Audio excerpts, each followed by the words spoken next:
Chairman বলেছেন ইতিমধ্যে চায়ের ইতিহাস প্রায় 108 বছর ত্রিপুরায়। কিন্তু এখানে যারা সামনে আছে আমরা কখনো ভাবি এই 108 বছরে এই চা শ্রমিক যারা তাদের পরিবার থেকে কজন স্বাবলম্বী বা কজন নিজের পায়ে দাঁড়িয়েছে বা কজন ত্রিপুরার যে বিভিন্ন সরকারি দপ্তরে আছে। দেখুন চা এরকম একটা ইন্ডাস্ট্রি, যারা এক্সপার্টরা রয়েছেন তারা জানেন যে টেকনোলজি এবং মেশিনের দ্বারা ভালো চা উৎপন্ন সম্ভব নয়। ত্রিপুরাতে 54টা চা বাগান রয়েছে। এই চা বাগানগুলি ছোট বড় মিলিয়ে এই চাটাকে ভালো করতে গেলে প্রথমত যে কাজটা হবে সেটা হলো চা শ্রমিক যারা আছে তারা তাদেরকে বাগানে রাখতে হবে। দীর্ঘ বছর স্বাধীনতার প্রায় 78 বছরে এসে দাঁড়াতে চলছি আমরা যদি দেখি ত্রিপুরার যে পূর্ণরাজ্যে 50 বছর পার করেছি, এই 50 বছর পরেও ত্রিপুরার আমরা ওই চা বাগানে যারা থাকে শ্রমিক যারা তাদের জীবনমান উন্নয়ন হোক সেটা নিয়ে কোনো পরিকল্পনা গ্রহণ করিনি।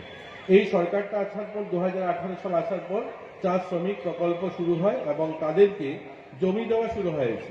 যেহেতু চা শ্রমিক যারা রয়েছে তাদের জমি ছিল না, তার জন্য বাগান থেকে তারা ধীরে ধীরে সরে যেতে শুরু হয়েছিল। কারণ তাদের ছেলেমেয়ে যদি পড়াশোনা করে বা অন্য কোথায় কাজ করে তাহলে বাগান ছেড়ে দিতে হবে, অথবা তারা বাইরে যাওয়া তাদের দ্বারা সম্ভব নয়। তাদের ছেলেমেয়েরা পড়াশোনা করে নিজেরা অন্য কিছু ভাবতে পারে না। এত সবাই কি করেছে, ধীরে ধীরে শহরমুখী হয়েছে। তার জন্য বাগানগুলোতে শ্রমিক শূন্য হয়ে পড়েছে। শ্রমিক শূন্য হওয়ার কারণে সেই বাগানের চা পাতা, যে ভালো কোয়ালিটির চা পাতা আমরা আশা করি, সেটার থেকে আমরা বঞ্চিত হচ্ছি। এই সরকারটা আসার পরে প্রথম যে কাজটা করেছে সেই কাজটা হলো ওই সমস্ত শ্রমিকদেরকে যে জমির পাট্টা দেওয়া। আপনারা শুনলে খুশি হবেন যে গত 5 বছরে আমাদের রাজ্যে প্রায় 10,000 স্থায়ী যারা শ্রমিক যারা একটা সময় রাজাদের আমলে ঝাড়খণ্ড থেকে, উড়িষ্যা থেকে, অন্ধ্র থেকে এসে আমাদের এখানে বসবাস শুরু করেছে, এদেরকে আমরা জমি দিতে পেরেছি 2000 পরিবারকে। অর্থাৎ যে কাজটা স্বাধীনতার 77 বছরে হয়নি সেই কাজটা 2 বছর, আমরা 5 বছরে 2000 পরিবারকে আমরা জমি দিতে পেরেছি। হ্যাঁ, তো 2897 তিনি বলছেন একদম আপনি যতজনকে দেওয়া, এই এতটা পরিবারকে জমি দেওয়ার ফলে কি হয়েছে, তাদের পরিবারকে শৌচালয় দেওয়া, তাদেরকে রেশন কার্ড করে দেওয়া। সবচেয়ে বড় কথা হলো শহরে যারা আমরা বসবাস করি আমরা জানি না, আমরা যাদেরকে গরিব ধরে নিই, অন্তোদয় বা বিপিএল ক্যাটাগরি যাদেরকে ধরি, দুর্ভাগ্য এদের যারা 100 টাকা মজুরিতে এখানে যারা বসে আছে, আমাদের সকালবেলার চায়ের ব্যবস্থাটা 100 টাকায় হয় না, অথচ ওই পরিবারগুলো 100 টাকা মজুরি, 105 টাকা মজুরিতে চায়ের শ্রমিকের কাজ করতো। আর রেশন যেটা বলা হতো, রেশনের নামে শুধু ওই 5 কিলো চাল আর কয়েকটা অল্প আটা আর ওই 1-2টা প্যারাসিটামলের ঔষধ, সেগুলো ব্যবস্থা ছিল।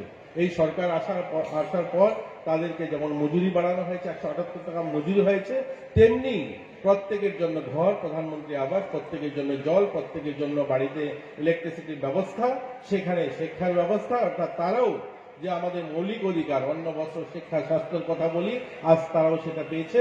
এবং ওই সমস্ত পরিবারের জমির সঙ্গে সঙ্গে তাদেরকে প্রায়োরিটি গ্রুপ রেশন কার্ডও প্রোভাইড করা হয়েছে, যে রেশন কার্ড তাদের দীর্ঘ বছরে জুটেনি। হয়েছে যত আলোচনা করব দেরি হয়ে যাবে। আমি শুধু এইটুকুই বলবো, আমাদের একটাই লক্ষ্য, আমাদের ত্রিপুরা রাজ্যের চা শিল্পকে আরো এগিয়ে নিয়ে যাওয়া। কেননা যে আমাদের মোদীজি সবসময় বলে থাকেন ভোকাল ফর লোকাল এবং আত্মনির্ভর ভারত করা। তার জন্য আজকে যদি আমরা ত্রিপুরাবাসী হই, ত্রিপুরাকে যদি ভালোবেসে থাকি, তাহলে আমাদের ত্রিপুরা রাজ্যের যেগুলো উৎপন্ন হচ্ছে, যেভাবে আমাদের চাকে আমরা জানি, আমাদের সরকার ত্রিপুরা রাজ্যে আসার পরে আমরা ত্রিপুরেশ্বরী টি ব্র্যান্ড আমরা নাম দিয়েছি, এবং তো সেই টি আমরা বাইরের টি না ব্যবহার করে পানীয় জল হিসেবে আমরা ব্যবহার করি। টি ব্যবহার করে প্রত্যেকেই ঘরে ব্যবহার হয়, কিন্তু সেটা যদি আমরা ত্রিপুরা টি ব্যবহার করি তাহলে আমাদের রাজ্য আরো এগিয়ে যাবে, উন্নয়নের দিকে, আত্মনির্ভর ত্রিপুরার দিকে আমরা এগিয়ে যেতে পারবো। পাশাপাশি আমি বলবো যে আমাদের ত্রিপুরা রাজ্যে বললে যে আমাদের সরকার আসার পরে যে স্কিম চালু হয়েছে সেই বিগত দিনে ছিল না। যেভাবে আমাদের তিনকুটা আলোচনা করেছেন মুখ্যমন্ত্রী চা শ্রমিক প্রকল্প, সেই বিগত দিনে কোনো চিন্তাধারা করা হয়নি কিভাবে চা শ্রমিকদের ডেভেলপমেন্ট করা যায়। তাদেরকে যদি আমরা ডেভেলপমেন্ট করতে পারি, তাদেরকে যদি সুযোগ দিতে পারি, তাহলেই তো আমাদের টি ডেভেলপমেন্ট হবে। তো তার পাশাপাশি আমি বলবো এটা একটা ভালো দিক, আমাদের সরকার আসার পরে আমাদের চা শ্রমিকদের গুরুত্ব দেওয়া হয়েছে, অনেক বঞ্চিত ছিল, আমরা সুযোগ দিতে পেরেছি। এবং এখানে আমাদের টি বোর্ডের চেয়ারম্যান আলোচনা করেছেন অকশন সেন্টার আমাদের ত্রিপুরা রাজ্যে হচ্ছে, সেটা একটা বড় দিক যেটা বিগত দিনে চেষ্টা করা হয়নি। আজকে আমাদের সরকার আসার পরে অনেক চেষ্টা করার পরে সেটা সম্ভব হয়েছে। তো মাননীয় মুখ্যমন্ত্রীজিকে আমি ধন্যবাদ দিতে চাই, উনার কারণে সেগুলো সম্ভব হচ্ছে। তো আমি বেশি কিছু বলবো না, আপনারা এই রাজ্যের চা শিল্প এমন একটি শিল্প, এটার বয়স 108 বছর পুরনো। এই 108 বছরে এই রাজ্যের চা শিল্পের সঙ্গে যারা আগে একটা সময় যুক্ত ছিলেন, প্রথম দিকে আভিজাত্যের প্রতীক মনে করতেন। রাজ্যে আজকের দিনেও প্রায় 20,000 আমাদের শ্রমিক সরাসরিভাবে যুক্ত রয়েছেন এই শিল্পের সাথে। এবং আমাদের সারা ভারতবর্ষে যে চা উৎপাদন হয় তার 10% চা আমাদের রাজ্য থেকে হয়।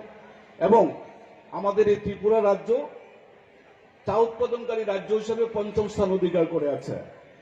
এমত অবস্থায় এই শিল্পের মধ্যে অনেক সম্ভাবনা থাকা সত্ত্বেও দীর্ঘদিন যাবৎ আমাদের এই ত্রিপুরার এই ঐতিহ্যবাহী শিল্প আমাদের উপেক্ষিত ছিল বলা যায়। 2018 সালের পর থেকে আমাদের রাজ্যে নতুন সরকার প্রতিষ্ঠিত হওয়ার পর একের পর এক ঐতিহাসিক কতগুলি সিদ্ধান্ত আমাদের সরকারের তরফ থেকে নেওয়া হয় ত্রিপুরা রাজ্যের চা শিল্পের সামগ্রিক বিকাশের স্বার্থে। তারই অঙ্গ হিসেবে অনেকগুলি পদক্ষেপ নেওয়া হয়েছে। ইতিমধ্যে আপনারা জানেন যে আমাদের উৎপাদিত চা ত্রিপুরেশ্বরী ব্র্যান্ড নামে আমরা রেশন শপের মাধ্যমে প্রতিটি রাজ্যের জনগণের কাছে পৌঁছে দেওয়ার জন্য আমরা প্রয়াস নিয়েছি। আমরা ইতিমধ্যে অনেকটা সফলও হয়েছি। আমাদের লক্ষ্য হচ্ছে আগামী দিনে আমাদের উৎপাদিত চায়ের প্রতিটি গার্ডেন ফ্রেশ চা আমরা যাতে প্রতিটি নাগরিকের কাছে পৌঁছে দিতে পারি, তার সেই লক্ষ্যে আমাদের সরকার কাজ করে চলেছে। বিশেষ করে উন্নয়ন নিগমের পক্ষ থেকে সেই কাজ চলেছে। রাজ্য এবং রাজ্যের বাইরে, এমনকি দেশের বাইরেও যাতে আমাদের রাজ্যের চায়ের পরিচিতি লাভ করে, তার ব্যবস্থা আমাদের এই অকশন সেন্টারের মধ্য দিয়ে হবে। একদিকে আমাদের অকশন সেন্টারের মধ্যে দিয়ে উৎপাদিত চায়ের গুণগত মান অনুসারে এই রাজ্যের চা শিল্পের সঙ্গে যারা যুক্ত রয়েছেন তারা যেমন উপকৃত হবেন, অপরদিকে কর্মসংস্থানেরও একটি বিশাল সুযোগ আমাদের তৈরি হতে যাচ্ছে, যেটা আমাদের পার্শ্ববর্তী রাজ্য আসাম, যাকে সারা পৃথিবীতে আমাদের চা উৎপাদনকারী রাজ্য হিসেবে পরিচিতি লাভ পেয়েছে, এমনটা আমাদের রাজ্য হওয়ার কথা ছিল। দুর্ভাগ্যবশত সেটা আমরা করতে পারিনি। যাই হোক, বিগত 5 বছরে এই রাজ্যের চা শিল্পের সামগ্রিক বিকাশের স্বার্থে একের পর এক অনেক সিদ্ধান্ত গৃহীত হয়েছে। এর মধ্যে সর্বশেষ যেটা বললাম সেটা হচ্ছে আমাদের রাজ্যে টি অকশন সেন্টার। ভারতবর্ষে এই মুহূর্তে 5টি রাজ্যে রয়েছে। আমাদের রাজ্যে টি অকশন চালু হলে পরে সেটা 7ম টি অকশন সেন্টার হিসেবে প্রতিষ্ঠা লাভ করবে, পরিচিতি লাভ করবে। তাই বন্ধুগণ, আমি বক্তব্য দীর্ঘায়িত इस बदलते जमाने में ना बदलने वाले विश्वास के लिए हमें चाहिए खुशबू, सेहत, स्वाद और गुणवत्ता से भरपूर एगमार्क लव कुश कच्ची घानी ऑयल। ये है हमारी पूरी फैमिली के लिए खास। लव कुश शुद्ध सरसों का तेल, इसके कुदरती गुण एवं सुगंध खाने में घोल दे एक अनोखा स्वाद, जिससे हमें मिलता है एक अच्छे स्वास्थ्य का भरोसा। सेहत भी स्वाद भी, ये है लव कुश का वादा। सेहत और गुणवत्ता वाला एगमार्क लव कुश प्योर मस्टर्ड ऑयल, स्वाद भी सेहत भी। Are you dreaming to brighten your future? Sri Lakshmi Group of Institutions here brings you the right choice for transforming your dreams into a reality. One of the most modern, most professional and learners' ideal destination, Sri Lakshmi Group of Institutions. Grab your opportunity today. We have nursing, paramedical management, pharmacy education, all type of courses including allied science. Course fee? Absolutely minimal and budget friendly. Approved by Rajiv Gandhi University and recognized by the Government of Karnataka. We have advanced campus and placement facilities. What are you waiting for? Make the right choice today and begin the journey of bright path of your dreams. Contact us, Sri Lakshmi Group of Institutions, Mr. Bhaumik D. Mobile number 906-677-6746. Our website www